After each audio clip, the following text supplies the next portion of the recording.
अस्सलाम वालेकुम दोस्तों, आज मैं आपके साथ हलवे की रेसिपी शेयर कर रही हूँ। आज मैं जो हलवे की रेसिपी आपके साथ शेयर कर रही हूँ, बग़ैर चाशनी के आज हम हलवा बनाएंगे। जिस तरह हमारी नानियाँ दादियाँ हलवा बनाती थीं, सेम वही रेसिपी आपके साथ शेयर कर रही हूँ। जब ये बन के तैयार होगा ना, तो इतना इसका अच्छा टेस्ट होगा, एकदम रसीला होगा। आपको ऐसा लगेगा कि जैसे आप सोन हलवा खा रहे हो। तो चलें जी, ये आसान सा तरीका आपके साथ शेयर करती हूँ। देखते हैं कि आज हम ये मज़ेदार सा हलवा बग़ैर चाशनी के कैसे बनाते हैं। तो हलवा बनाने के लिए यहाँ पर हमने एक कढ़ाई ले लिया। आप कोई सा भी खुले मुंह वाला बर्तन ले लें, उसमें हमने ऐड कर देना है 1 कप घी का। अगर आप ऑयल ले रहे हैं तो 1 कप ऑयल का लें। ये मैंने घी लिया है, तो ये अगर इसको मैं मेल्ट करूँगी तो ये 1 कप हो जाएगा। तो यहाँ पर हमने 3 सब्ज़ इलायचियाँ ले ली हैं, जिनका थोड़ा सा मैंने मुंह खोल लिया है। हलवे में बहुत अच्छी खुशबू आती है इनकी। तो ये वाला मैंने 1 कप भर के लिया है ऑयल का, और यही मैंने 1 कप भर के ले लिया है सूजी का।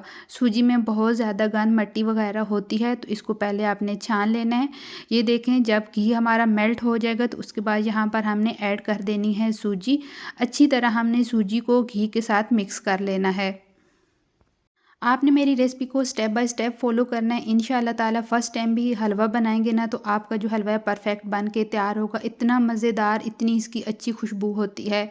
हमने तब तक सूजी को घी में फ्राई करना है जब तक इसका गोल्डन सा कलर ना हो जाए। और सबसे अच्छी बात आपने एक चीज़ नोट करनी है, जब सूजी के ऊपर घी तैरना लग पड़ेगा तो उसके बाद आपकी जो सूजी है वो गोल्डन भी हो जाएगी, और ये अच्छी तरह इसमें फ्राई भी हो जाएगी। जब भी आपने सूजी को फ्राई करना है घी के साथ, तो आपने जो फ्लेम है बिल्कुल कम रखनी है। लो फ्लेम पे आपने सूजी को फ्राई करना है।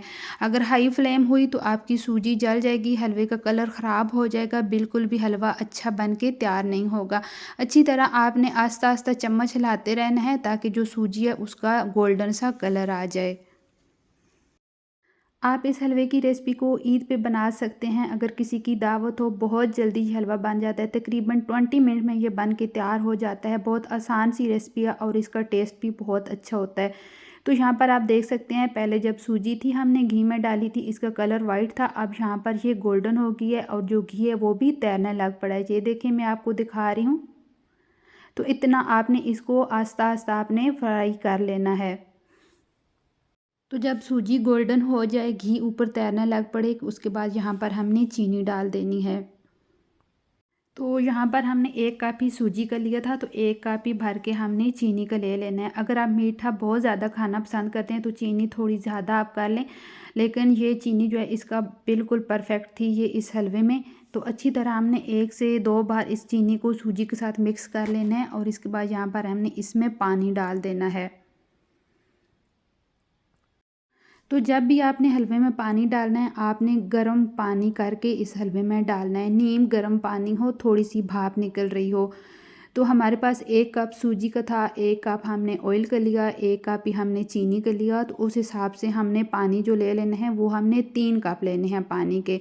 जब आप 3 कप पानी के लेंगे ना, तो आपका हलवा बहुत अच्छी तरह फूल जाएगा और दानेदार बन के तैयार होगा। तो यहाँ पर आपने परेशान नहीं होना कि हलवे में बहुत ज़्यादा पानी हो गया है, लेकिन ये पानी आस्ता आस्ता खुश्क हो जाएगा और हमारा जो हलवा है बिल्कुल दानेदार बन के तैयार हो जाएगा।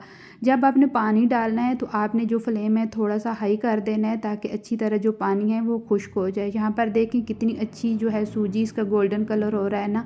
तो अच्छी तरह आपने चम्मच को हिलाते रहना है, ताकि जो हलवा है नीचे ना लगे। तो जब हलवे में से बुलबुले निकलना लग पड़े, तो आपने फ्लेम को कम कर देना है। मीडियम फ्लेम पे आपने इस हलवे को पकाना है। जब तक इसमें से ऑयल सेपरेट नहीं होता, तब तक अच्छी तरह आपने हलवे को पकाना है। इस हलवे को एक डली वाला हलवा भी कहा जाता है। नेक्स्ट मैं आपको बताऊंगी कि एक डली वाला हलवा क्यों कहा जाता है, क्योंकि इसकी एक निशानी होती है पकने की, जिसकी वजह से इसको एक डली वाला हलवा भी अक्सर औकात बोलते हैं। जब आपने सूजी और चीनी को मिक्स कर लेना है, उसके बाद जब आपने पानी डालना है तो आपने ध्यान के साथ, एहतियात के साथ, क्योंकि छींटे उड़ते हैं, तो इसलिए आपने फ्लेम को कम ही रखना है, ताकि जो छींटे हैं हलवे के वो उड़े नहीं और आपके ऊपर आए नहीं। ये देखें, अच्छी तरह हमने हलवे को मिक्स कर रहे हैं, और इसमें से देखें कितना पानी खुश्क हो गया और कितने ज़्यादा बुलबुले इसमें बन रहे हैं।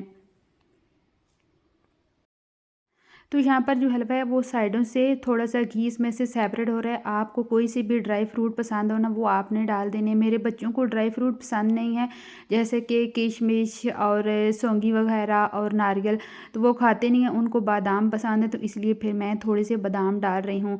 तो यहाँ पर आपने दरमियान से चम्मच को हिलाना है ताकि हलवा नीचे ना लगे। ये देखें, अच्छी तरह साइडों से भी आपने निकाल लेना है।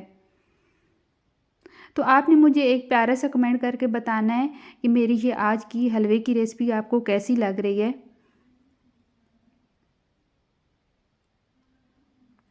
तो यहाँ पर जो हलवा है वो अच्छी तरह बन के तैयार हो गया। ये देखें, जब इसमें से ऑयल सेपरेट हो जाए और ये थोड़ा थोड़ा नीचे नगलन लग पड़े तो उसके बाद यहाँ पर आपने फ्लेम को ऑफ कर देनी है। और इसकी एक बात जो होती है, आपको कैसे पता चलेगा कि हलवा बन के तैयार हो गया, ये देखिए इसमें छोटी छोटी सी ये डलियाँ बन के तैयार हो गई हैं, जैसे कि आपको अलग अलग नज़र आ रही हैं। तब आपको पता चल जाएगा कि आपका जो हलवा है परफेक्ट बन के तैयार हो गया है। तो चलें जी, इस हलवे को डिश आउट कर लेते हैं और इसकी फ़ाइनल लुक आपको दिखाते हैं। तो माशाल्लाह जी, चलें जी, यहाँ पर आप फाइनल लुक देख सकते हैं। कितना मज़ेदार सा हमारा बग़ैर चाशनी के हलवा बन के तैयार हो गया है ना। तो जब भी आपने किसी की दावत करनी हो तो आपने इस हलवे को बहुत जल्दी से बना लेना है। अगर आप इसको इस तरीके से बनाएंगे ना तो घर वाले और मेहमान भी बहुत ज़्यादा तारीफ़ करेंगे। इस हलवे का इतना अच्छा टेस्ट था, जैसे आप सोन हलवा खा रहे हो। इसका जो कलर था ऐसे लगता था जैसे बर्फ़ी हो। अक्सर कार मैं आपको बताती हूँ, यहाँ पर लाइट का बहुत ज़्यादा मसला है, तो हमारी लाइट जो है कितने कितने घंटे बंद रहती है। तो ये जो मैं वीडियो शूट कर रही हूँ ये मोबाइल की रोशनी से है। इसका कलर जो है वो बिल्कुल अच्छा नहीं आ रहा, थोड़ा सा ब्लैक आ रहा है, लेकिन अगर आप इसको रोशनी में देखते हैं ना तो इसका कलर बिल्कुल वाइट था। और यहाँ पर आप देख सकते हैं कितनी अच्छी तरह जो सूजी है वो फूली हुई है, इसलिए ये दानेदार बन के फूली हुई सूजी आपको नज़र आ रही है, क्योंकि हमने इसमें गर्म पानी डाला था। तो आपने मुझे कमेंट करके ज़रूर बताना है रेसिपी कैसी लगी। इस रेसिपी को लाजमी ट्राई करना है। एक न्यू रेसिपी के साथ फिर मिलूँगी। अपना बहुत ज़्यादा ख्याल रखिएगा। तब तक के लिए अल्लाह हाफ़िज़।